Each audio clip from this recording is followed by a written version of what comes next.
Welcome प्यारे बच्चों, आप सभी का स्वागत है हमारी एक और नई वीडियो में।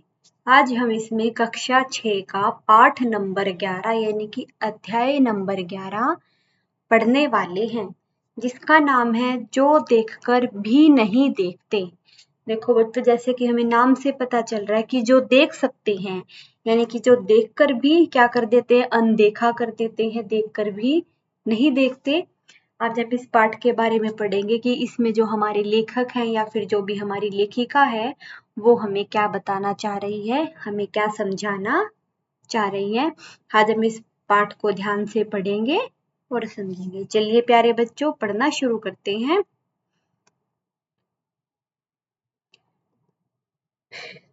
जैसे कि हम देख सकते हैं, प्रस्तुत पाठ लेखिका हेलन केलर द्वारा लिखा गया प्रेरक लेख है।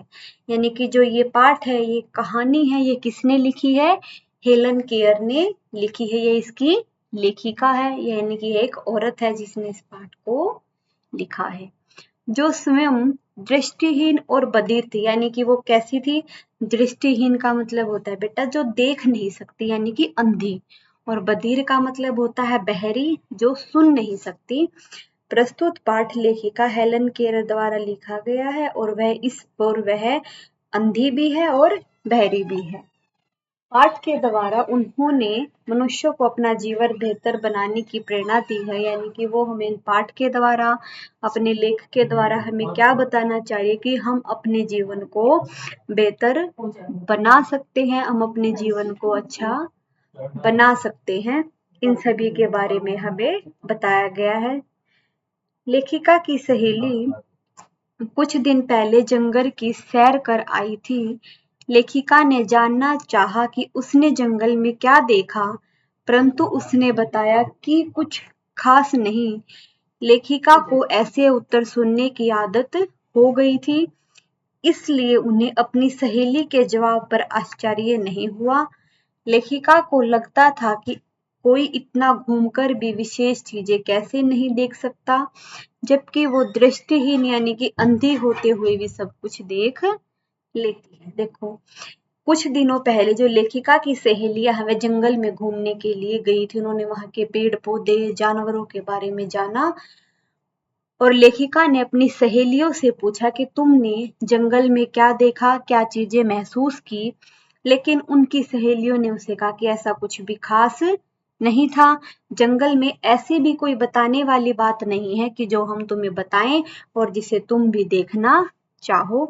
लेखिका ने जानना चाहा कि उसने जंगल में क्या देखा है, लेकिन उसकी सहेलियों ने उसे कुछ भी नहीं बताया, कुछ खास नहीं, ये कहकर उसकी बात को अनसुना कर दिया। लेखिका को ऐसे उत्तर सुनने की आदत हो गई थी, क्योंकि वह किसी से भी ऐसे कोई भी जवाब पूछती कि तुमने वहां क्या देखा है, तुमने वहां क्या सुना है, तो सभी उसे यही जवाब देते थे कि कुछ भी खास नहीं, क्योंकि सब लोग ये सोचते थे क्योंकि या तो अंधी और बहरी है, यह वहां जाकर क्या करेगी, चीजों को देख तो सकती नहीं है, उनको सुन भी नहीं सकती है, तो उसे कोई भी किसी भी चीज के बारे में ढंग से नहीं बताते थे। इसलिए उन्हें अपनी सहेली के जवाब पर कोई भी आश्चर्य नहीं हुआ, कोई भी हैरानी नहीं हुई, क्योंकि उसे पता था अगर वह किसी से कुछ भी बात पूछती है तो उसे सिर्फ एक यही जवाब सुनने को मिलता है। लेखिका को लगता था, यानी कि लेखिका सोचती थी कि कोई इतना घूमकर भी, इतनी दूर तक जाकर, इतनी बड़ी जगह में घूमकर किसी विशेष चीज को क्यों नहीं देख सकते। वहां पर तो हमें देखने के लिए, महसूस करने के लिए इतनी सारी चीजें होती हैं, जबकि मैं तो अंधी हूँ, मैं तो अंधी होकर भी सब कुछ देख सकती हूँ, लेकिन इनके पास तो आंखें हैं, ये सब कुछ देख सकते हैं, फिर भी ये कुछ नहीं देखते। जैसा कि हमने पाठ के नाम से ही पता चला है कि जो देखकर भी नहीं देखते, यानी कि जो इंसान चीजों को देख सकते हैं, महसूस कर सकते हैं, उन चीजों को इतने ध्यान से नहीं देखते, उन बातों के बारे में जानने की कोशिश नहीं करते, जबकि लेखिका अंधी होकर भी उन सभी चीजों को जान लेती है, पहचान लेती है। लेखिका रोजाना सैकड़ों चीजों को छूकर पहचान लेती थी। लेखिका केवल स्पर्श मात्र से ही भोजपत्र की चिकनी छाल, चीड़ की खुरदरी छाल, वसंत में खिली कलियां और फूलों की पंखुड़ियों की मखमल सतह को पहचान लेती थी।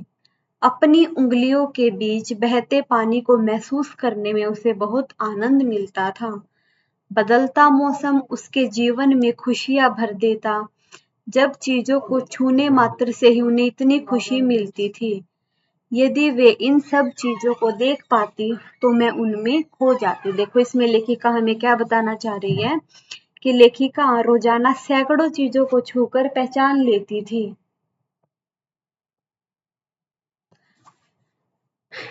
लेखिका किसी भी चीज को छू कर देखती तो मैं उनको पहचान लेती कि यह चीज कैसी है, किससे बनी है, इसका क्या काम है। वे किसी भी चीज को भले ही वो देख नहीं सकती थी लेकिन छू कर ही चीजों को बता देती थी। केवल स्पर्श मात्र से ही वह सिर्फ केवल हाथ लगाकर ही यानी कि छूने से उसे पता लग जाता था कि भोजपत्र की यह चिकनी छाल है या फिर चीड़ की खुरदरी छाल है। यानी कि जब वसंत में कलियां खिलती हैं, फूल महकते हैं, चिड़िया चहकती हैं, इन सभी चीजों को वो केवल स्पर्श करने से ही बता देती थी। और जब उसकी उंगलियों के बीच जैसे हम अपने हाथ में पानी रखते हैं ना, मेरी उंगलियों के बीच से पानी जाता है तो अपनी उंगलियों के बीच बहते पानी को महसूस करने में उसे बहुत मजा आता था, आनंद आता था। बदलता मौसम उसके जीवन में खुशियां भर देता। यानी कि जब उसे वसंत की खिली हुई कलियां, फूलों की पंखुड़ियों की मखमल सतह को छूने में जब उसे मुलायम लगती थी उसे बहुत मजा आता था। और जब यह बदलता हुआ मौसम है वह उन चीजों को महसूस करके बहुत खुश हो जाती थी। उसके जीवन में खुशियां भर जाती थी और इन चीजों को से छूने मात्र से इतनी खुशी मिलती थी। तो आप सोच कर देखो कि अगर वह देख सकती तो उसे कितना मजा आता, तो वह उन चीजों में बिल्कुल खो ही जाती। ओके बच्चों, चलिए आगे चलते हैं। लेखिका के अनुसार जिनकी आंखें होती हैं वे लोग बहुत ही कम देखते हैं। वे प्रकृति को लेकर असंवेदनशील होते हैं।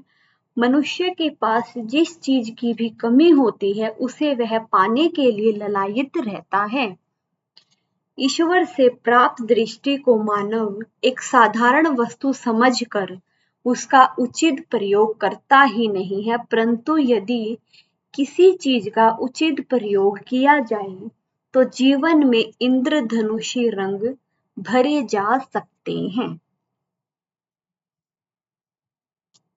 देखो बच्चों, इसमें हमें लेखिका ने क्या बताया है, यानी कि लेखिका के अनुसार इसमें लेखिका हमें बताना चाह रही है कि जिनकी आंखें होती हैं, जो लोग देख सकते हैं, वे बहुत ही कम देखते हैं। यानी कि वे इन चीजों को महसूस करते ही नहीं है, ना ही वो प्रकृति की हरियाली को महसूस करते हैं, ना ही वो चिड़िया के चहकने को महसूस करते हैं।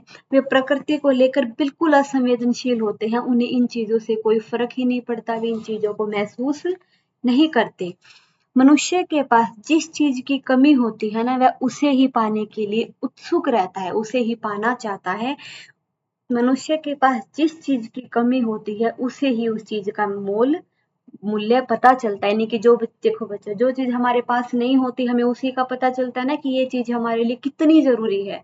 अब देखो, हमें हमारे पास आंखें हैं, हम चीजों को इतने ध्यान से नहीं देखते, लेकिन अगर हमारे आप अपनी आंखें बंद करके देखो, हमें कोई भी चीज नहीं दिखती तो हम उसके लिए कितने उत्सुक रहते, काश हमारे पास आंखें होती, मैं वो भी चीज देख सकता, मैं वो भी चीज देख सकता था। लेकिन अगर हमारे पास आंखें हैं तो हम उन चीजों को इतने ध्यान से महसूस करते ही नहीं है। यानी कि मनुष्य के पास जो चीज नहीं होती वह सिर्फ उसे ही पाने की कोशिश करता है। जो चीज उसके पास होती है उसका प्रयोग वह सही ढंग से नहीं करता है। ईश्वर से प्राप्त दृष्टि, यानी कि ईश्वर से जो हमें दृष्टि मिली है, यानी कि जो हम आंखों से देख सकते हैं, मानव सिर्फ एक साधारण वस्तु समझकर उसका उचित प्रयोग नहीं करता हुआ, यानी कि वो इस चीज को समझता ही नहीं है। अगर तुम ना देख सकते तो फिर तुम क्या करते? अगर हम देख सकते हैं तो हम अपनी दृष्टि का, हमें अपने अनुभवों का सही से प्रयोग करना चाहिए। यदि हम इन चीजों का प्रयोग करेंगे, अगर हम अपनी इन आंखों का, हाथ पैरों का, यानी कि जो भी हमें ईश्वर ने पूर्ण रूप से चीजें दी हैं, अगर हम इनका प्रयोग करें तो हम जीवन में इंद्रधनुष की तरह, यानी कि अलग अलग तरह के रंग, सतरंगी तरह के रंग भर सकते हैं, अपने जीवन में खुशियां ला सकते हैं।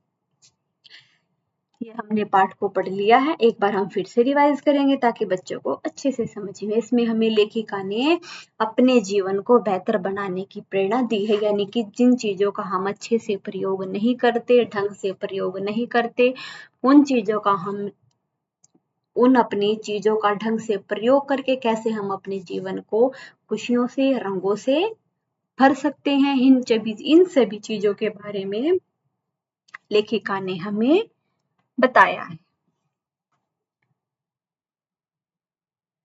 देखो बच्चों, लेखिका ने हमें क्या बताया कि एक बार लेखिका की सहेलियां जंगल की सैर करके आई थी और लेखिका ने उनसे पूछा कि तुमने जंगल में क्या देखा, क्या महसूस किया।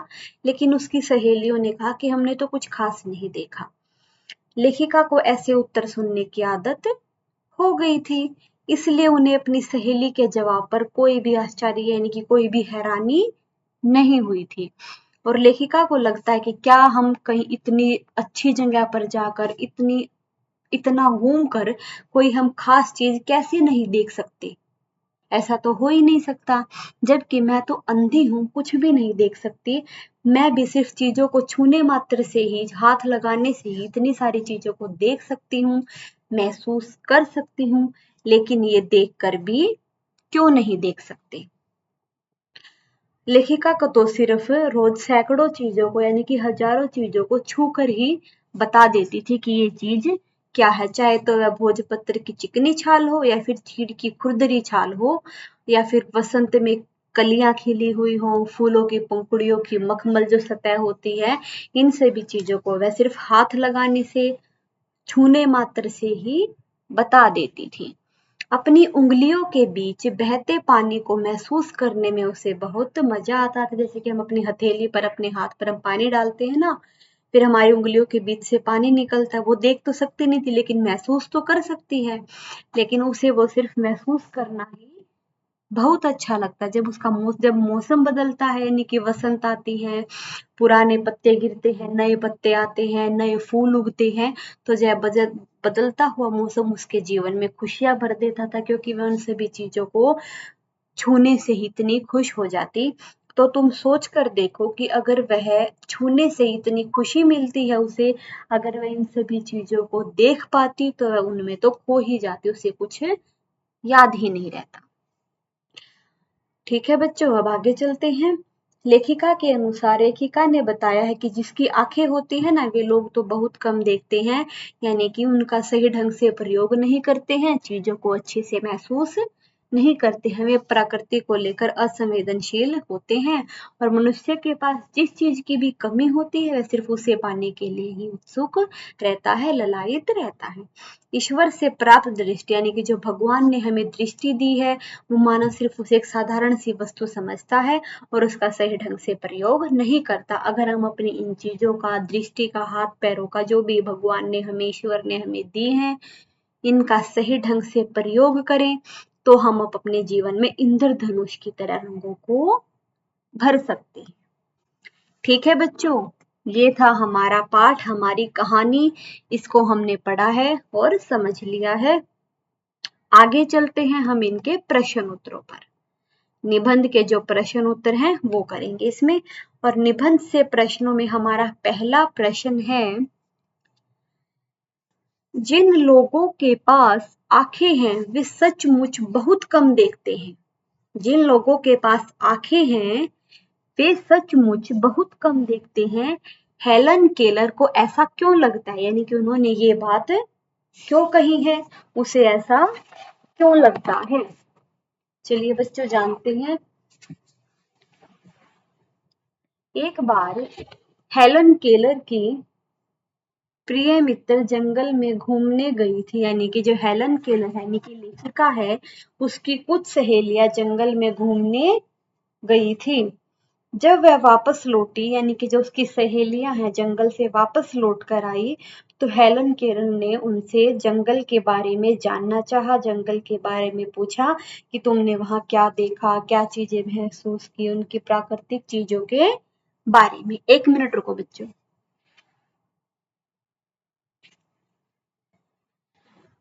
जब वह वापस लौटी यानी कि उसकी सहेलियां वापस लौटी तो हेलन केलर ने उससे जंगल के बारे में जानना चाहा, यानी कि वह ये जानना चाहती थी कि तुमने जंगल में क्या देखा, क्या चीजें महसूस की। लेकिन उसकी सहेलियों ने उसे जवाब दिया कि कुछ खास नहीं। तब हेलन केलर को ये बात लगी, यानी कि ये महसूस हुआ कि सचमुच जिनके पास आंखें होती है वे बहुत ही कम देखते हैं, यानी कि मैं तो अंधी हूँ, मैं छूने मात्र से ही इन सब चीजों को महसूस कर सकती हूँ, प्रकृति की सुंदरता को महसूस कर सकती हूँ, बहते हुए पानी को महसूस करती हूँ, लेकिन जो देख ही नहीं सकते वो इन चीजों को महसूस, जो देख सकते हैं वे इन चीजों को महसूस क्यों नहीं करते। जब मैं अंधी होकर कर सकती हूँ तो ये देखकर क्यों नहीं करती। तो इसलिए कहा गया है कि जिन लोगों के पास आंखें होती हैं वे सच में बहुत कम देखते हैं। ठीक है बच्चों, अब ये था हमारा प्रश्न नंबर 1। अब चलते हैं प्रश्न नंबर 2 पर। हमारा प्रश्न नंबर 2 है, प्रकृति का जादू किसे कहा गया है। देखो, प्रकृति का जादू किसे कहा गया है, चलिए जानते हैं। प्रकृति के अनमोल खजाने को, प्रकृति के अनमोल खजाने को उसके अनमोल सौंदर्य, उसमें होने वाले नियत प्रतिदिन बदलावों को प्रकृति का जादू कहा। देखो बेटा, अनमोल खजाने क्या है प्रकृति के, जैसे कि हमारे पेड़ पौधे, पहाड़, झरने, नदियां, तालाब, ये सारी हमारी प्राकृतिक चीजें हैं ना। कभी हमारे जो फूल है मुरझा जाते हैं, वसंत आता है खिल जाते हैं, पुराने पत्ते गिर के नए पत्ते आते हैं, पहाड़ों पर कभी बर्फ पड़ती है, कभी बर्फ पिघल कर नदी से पानी बहकर आता है। तो ये सब जो प्रकृति की अनमोल चीजें हैं, इनका अनमोल सौंदर्य है जो दिन प्रतिदिन बदलते रहते हैं, इन्हीं सब चीजों को प्रकृति का जादू कहा गया है। और इन्हीं से हमारे जीवन में सुंदरता, खुशहाली बनी हुई है। ये था हमारा प्रश्न नंबर 2। अब चलते हैं प्रश्न नंबर 3 पर।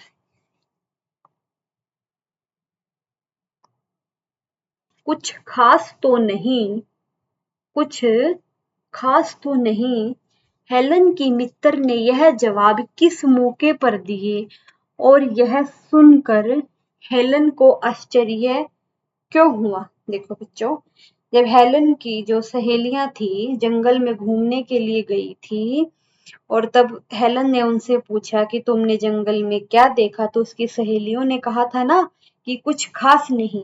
तो यह जवाब सुनकर उसे आश्चर्य क्यों हुआ था। देखो, एक बार हेलन केलर की जो मित्रें थी, उसकी सहेलियां थी, वो जंगल में घूमने गई थी और जब वह वापस लौटी तो हेलन केलर ने उससे जंगल के बारे में जानना चाहा।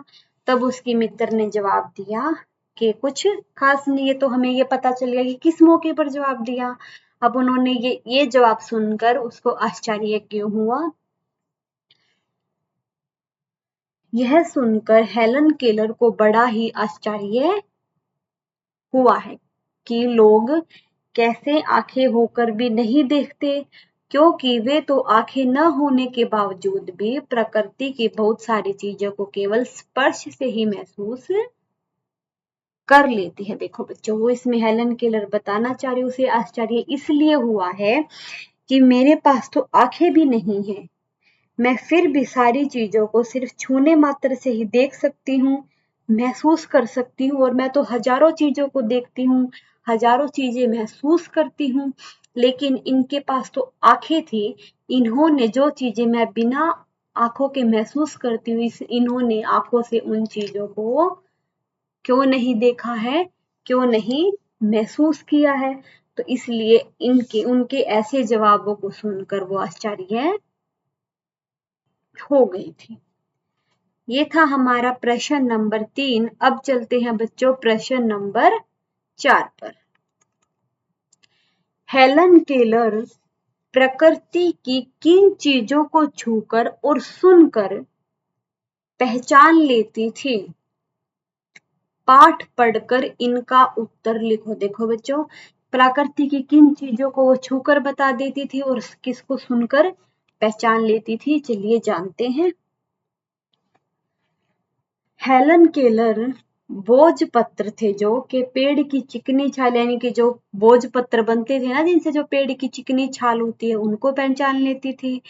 चीड़ की खुरदरी छाल को भी स्पर्श करने से ही पहचान लेती कि वह खुरदरी वाली छाल है या फिर चिकने वाली छाल है। वसंत के दौरान जब वसंत का मौसम आता था तो टहनियों में जब नई कलियां खिलती हैं, फूलों की पंखुड़ियों की मखमल सतह है और उनकी घुमावदार बनावट को भी छूकर पहचान लेती थी। किसको पहचान लेती थी? भोजपत्र पेड़ के चिकनी छाल को और चीड़ की खुरदरी छाल को। लेकिन जब वसंत का मौसम आता था, वसंत का दौर आता था, तो टहनियों में नई कलियां खिलती हैं, यानी कि नए नए फूल उगने शुरू होते हैं, पुराने पत्ते गिरकर नए पत्ते आते हैं, फूलों की पंखुड़ियों की जो मखमल सतह होती है और जो उनकी घुमावदार बनावट भी होती है, यानी कि उनकी बनावट को भी वह केवल छूने मात्र से ही पहचान लेती है। और जब चिड़िया मधुर स्वर में गाती है, जब चिड़िया मधुर स्वर में बोलती है, तो वह उसे भी सुनकर पहचान लेती कि चिड़िया मधुर स्वर में गा रही है, मधुर स्वर में बोल रही। ये था हमारा प्रश्न नंबर 4। अब चलते हैं बच्चों प्रश्न नंबर 5 पर। जबकि इस नियामत से जिंदगी को जबकि इस नियामत से जिंदगी को खुशियों के इंद्रधनुषी रंगों से हरा भरा जा सकता है। जबकि इस नियामत से जिंदगी को खुशियों के इंद्रधनुषी रंगों से हरा भरा जा सकता है, तुम्हारी नजर में इसका क्या अर्थ हो सकता है?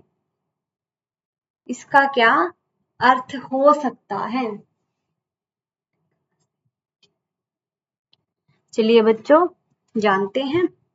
दृष्टि हमारे शरीर का कोई साधारण अंग नहीं, यानी कि दृष्टि क्या है? दृष्टि का मतलब क्या है बच्चों?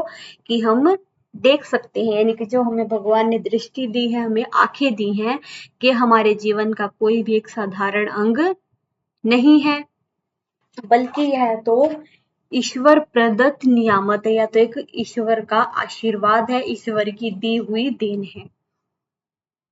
इसके जरिए हम प्रकृति निर्मित और मानव निर्मित, यानी कि प्रकृति निर्मित का मतलब है बेटा जो प्राकृतिक चीजें हैं, जैसे कि नदियां, पहाड़, पेड़ पौधे, ये सारी चीजें क्या है? प्राकृतिक चीजें हैं।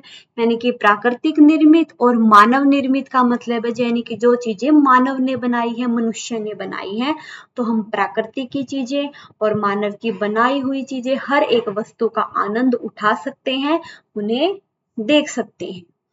ईश्वर के इस अनमोल तोहफे से, यानी कि ईश्वर ने जो हम अनमोल तोहफा दिया है जिसका कोई भी मोल नहीं है, इससे हम अपने जीवन में खुशियां भर सकते हैं, अपने जीवन में रंगों को भर सकते हैं। अतः हमें ईश्वर का शुक्रगुजार होते हुए, भगवान का एहसान मानते हुए, शुक्रगुजार का मतलब है बच्चों उन्हें धन्यवाद करते हुए उनकी कदर भी करनी चाहिए। हमें आंखों का सही ढंग से प्रयोग करना चाहिए, प्राकृतिक चीजों को अच्छे से महसूस करना चाहिए। एक बार फिर से रिवाइज करते हैं। दृष्टि हमारे शरीर का कोई भी साधारण अंग नहीं है, यानी कि जो आंखें दी है हमें कोई भी एक साधारण सी चीज, साधारण सा अंग नहीं है, या तो एक ईश्वर का प्रदत्त नियामत है। इसके जरिए यानी कि आंखों के जरिए हम प्राकृतिक निर्मित और मानव निर्मित, यानी कि जो प्राकृतिक चीजें हैं और जो चीजें मनुष्य द्वारा बनाई गई हैं उनका हम आनंद उठा सकते हैं, उनको देख सकते हैं, रंग बिरंगी चीजों को देख सकते हैं। ईश्वर के इस अनमोल तोहफे से, यानी ईश्वर ने जो ये हमें अनमोल तोहफा दिया है जिसका कोई मोल नहीं है, हम अपना जीवन खुशियों से भर सकते हैं। अतः हमें ईश्वर का शुक्रगुजार होना चाहिए और उनकी इस अंग की जो हमें चीजें चाहिए उसकी कदर करनी चाहिए, इनका सही ढंग से प्रयोग करना चाहिए। ठीक है बच्चों, यहीं पे हमारे निबंध के प्रश्न समाप्त होते हैं। अगली वीडियो, आज की वीडियो के लिए इतना ही। निबंध से आगे के प्रश्न, भाषा के बाद के प्रश्न, ये सब हम अगली वीडियो में करने वाले हैं। इस वीडियो के लिए इतना ही। धन्यवाद। आपका दिन मंगलमय हो।